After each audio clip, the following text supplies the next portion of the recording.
नेत्र तेज असे वाढवा. 1. सकाळी उठल्याबरोबर डोळे व चेहरा थंडगार पाण्याने धुवावा. तसेच रात्री झोपण्यापूर्वी पाय तळपायासह स्वच्छ धुवावे.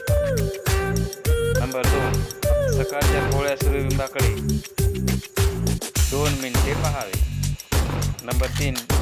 विशेषतः गाजरातला पिवळा कोंब खावा. पालेभाज्या फळे खावीत. नंबर 4. आवळ्याच्या ऋतूमध्ये ताजा आवळा खावा. नंबर 5.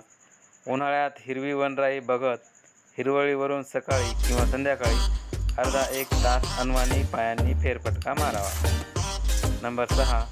त्रिफळा चूर्ण पाण्यात विरघळून ते पाणी स्वच्छ मऊ कपड्याने गाळून त्या पाण्यात डोळे बुडवून डोळ्यांची पाण्यातच उघडझाप करावी. नंबर 7. डोळ्यांचे बुबुळ चक्राकार फिरवावे. नंबर 8. घरातल्या भिंतीवर सुमारे 3 फूट उंचीवर लाल किंवा पिवळा ठिपका रेखाटून त्याकडे रोज 5 ते 7 मिनिटं एकटक कंबर, पाठ, मान ताठ ठेवून पाहावे. थँक्यू. माहिती आवडली असेल तर शेअर करा, लाईक करा, सबस्क्राईब करा.